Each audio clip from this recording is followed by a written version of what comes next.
Srkcycles with a 2008 Kawasaki Concourse 14. This bike is a beast, and I can't wait to take it for a spin. Let's do it. Guys, this video is brought to you by the Bible. Our sponsor is the Bible. Genesis 1:1. In the beginning, God created the heavens and the earth. Yes, he did. Yes, he did. Guys, this bike has 24,000 miles on it, and I love this bike. Don't forget, we sell motorcycles. I know we do a lot of test drives. This bike's for sale. We have 80 bikes in the shop that's for sale. Srkcycles.com. We ship bikes all over the country. It is most likely cheaper to buy from us than to buy from your local dealership. Hey guys, so I'm pumped. All right, so this is what happened. Kawasaki had the Concourse for a long time, and it was like their touring bike, their sport touring bike. But and it was kind of like in comparison like the ST and stuff like that. And instead of them redesigning the bike, and it was a funny thing because they made the bike for a long time, like way too long before they redesigned it, like 20 years. Kind of a funny looking fella.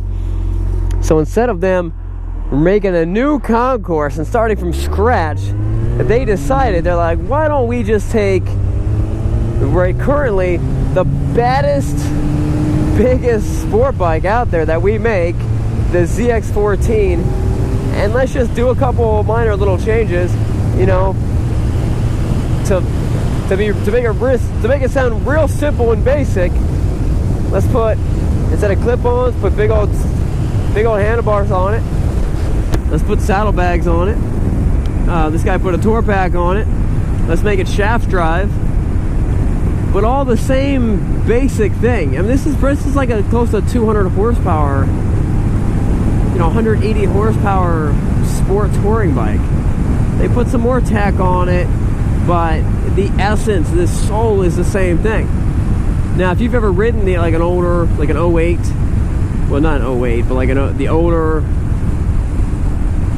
Hayabusas, first gen Hayabusas, and compare that to the first gen ZX14s, you'll know the ZX14 handled way better.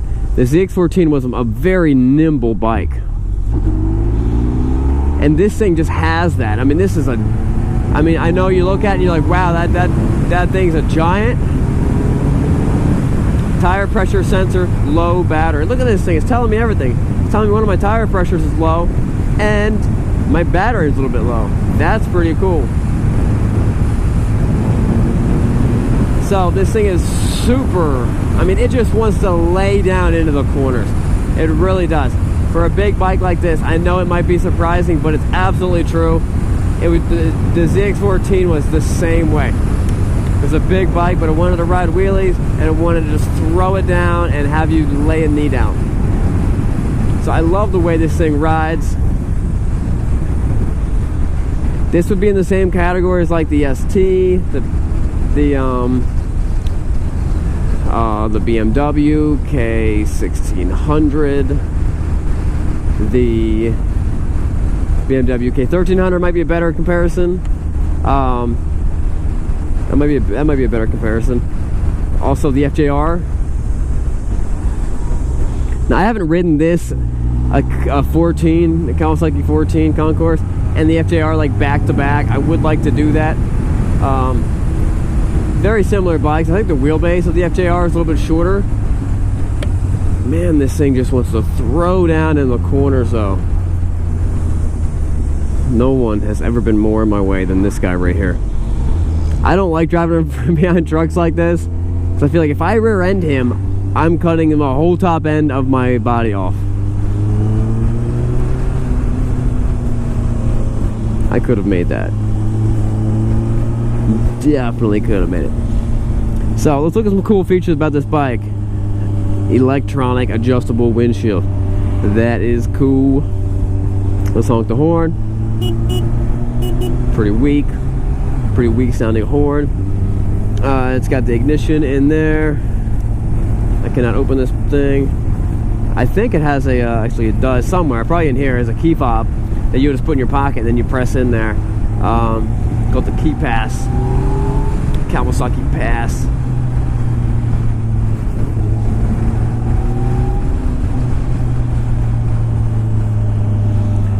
But if you're looking for a sporty bike that you can do a big trip on and still be comfortable, and then you can hit the Dragon Tail and still just shred it up and just smoke all these young guys in their sport bikes who think they know how to ride but they don't know how to ride, this could definitely be that bike. Alright, I'm going to give you guys a little bit of a... I'm going to show you guys what this thing's got.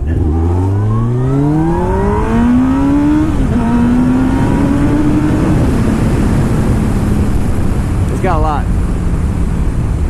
It's got a lot. Very powerful bike.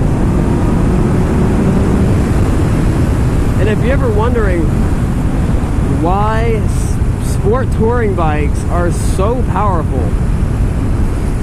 it might not make as much sense to you in the United States, where I live, the greatest country in the universe. But it kind of makes more sense in the UK and Germany and these other countries, because sport touring is all about going as fast as you can for as long as you can. So you're on the Autobahn, or you're on the roads that have like no speed limits, and you're just going, you're crushing, you're rolling 140 for an hour. Think of how fast you can get places if you're going that fast.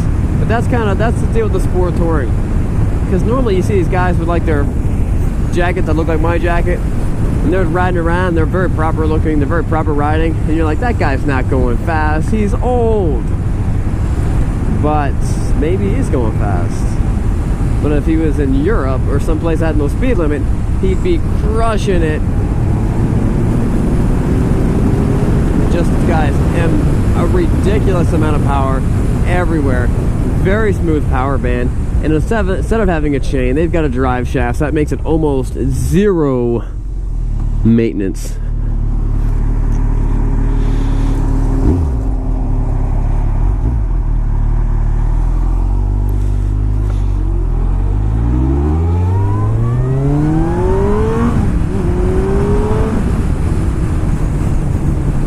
What a great bike.